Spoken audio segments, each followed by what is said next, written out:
Boogie Woogie. Boogie Woogie lets Todo swap places with anything carrying enough cursed energy the moment he claps. That is the whole trigger. One clap, and the battlefield changes. He can swap himself into an opening, pull a teammate out of danger, or throw two other things off balance. A weapon can become a fist. An enemy can be dragged into the wrong lane. A clean attack can turn into a complete miss. Todo does not need to overpower anyone. He only needs to control position faster than the other person can process it. That is what makes the technique so deadly. Even a fake clap is useful, because the hesitation alone can break an opponent's rhythm. Against Hanami, that control is everything. Todo keeps swapping Yuji into the right spots until the special grade's defense finally cracks and Yuji lands 4 black flashes in a row. The weakness is simple. The technique depends on the clap. If that timing is broken, Boogie Woogie loses its edge. Cursed speech.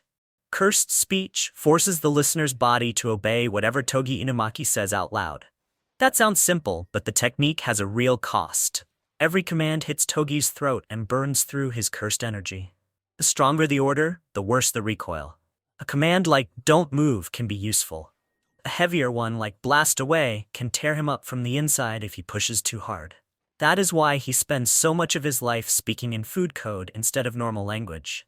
It is not a personality gimmick. It is self-preservation. There is another limit too. Cursed speech does not simply overpower everyone automatically. If the target has much more cursed energy than Toge, the command can weaken or fail entirely. That means the technique works best when the enemy is already under pressure, off balance, or weaker than him in cursed energy output. Against a stronger opponent, every word has to be measured. That is what makes cursed speech so dangerous. It turns ordinary speech into a weapon, but the user pays for every command, and not every command is strong enough to win. 10 Shadows. 10 Shadows lets Megumi Fushiguro summon Shikigami from his own shadow.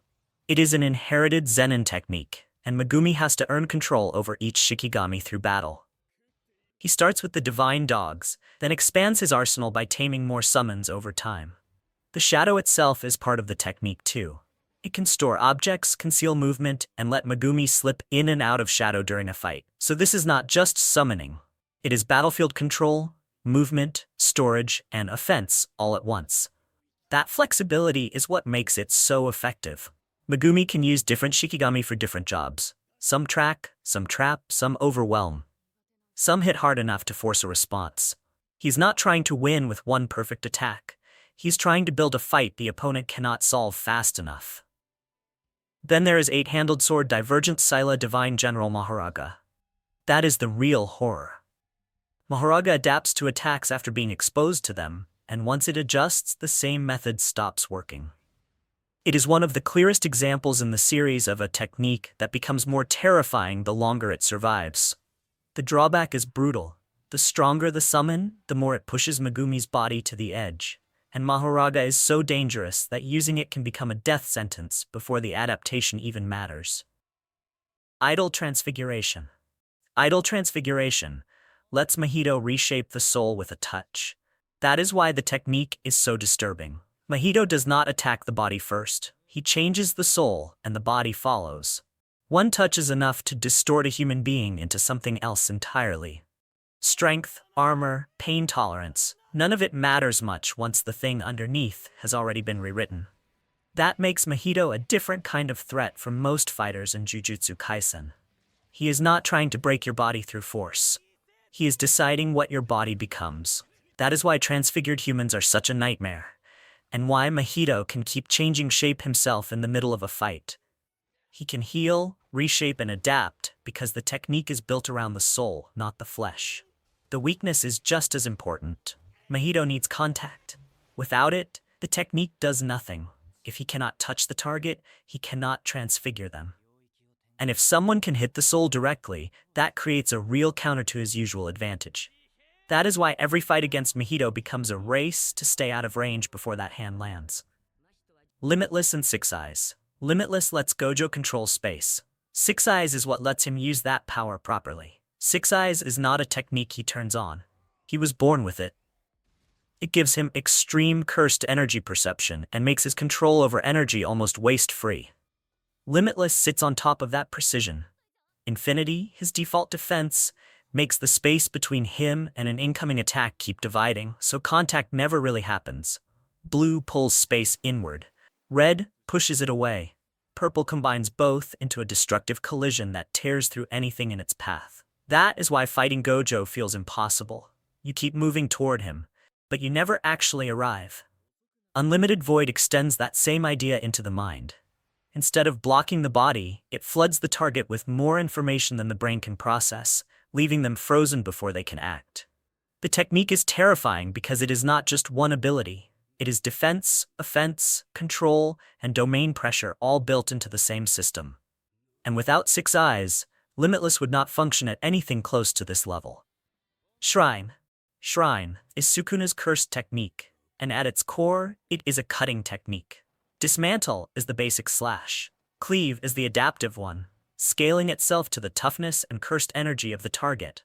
That means Sukuna is not swinging wildly and hoping for impact. He is choosing the exact force needed to cut cleanly. That precision is part of what makes him so dangerous. His attacks do not look messy, they look inevitable. Malevolent Shrine expands that same power into a kill zone across an entire area. Instead of one slash aimed at one person, the whole space becomes lethal. If you are inside it, you are already in danger. There is no safe corner to hide in, and no easy way to outrun the damage. Sukuna also has a fire-based extension for moments when slashes are not enough, which gives the technique even more range than people first assume.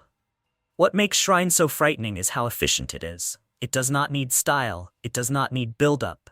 It just cuts, and if the target cannot answer fast enough, the fight ends there. Private Pure Love Train.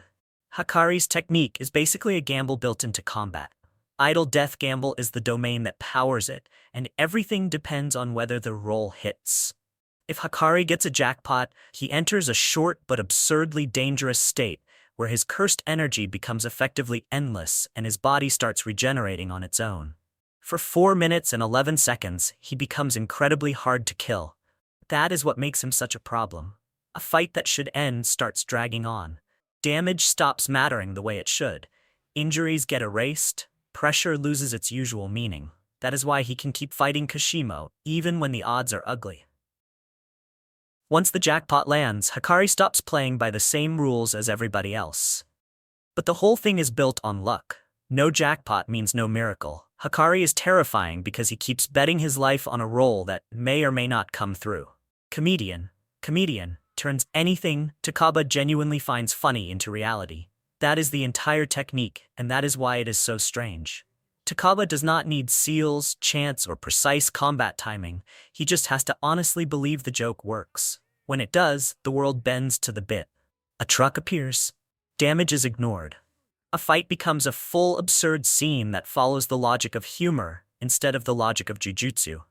That makes Comedian one of the most dangerous abilities in the series because it does not follow normal power scaling. It follows Takaba's sense of what is funny.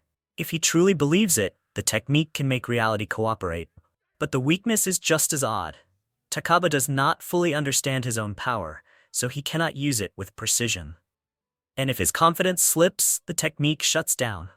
The joke has to land in his own mind first. That is what makes Comedian so terrifying and so fragile at the same time. It is absurdly broken, but only while the laugh is real.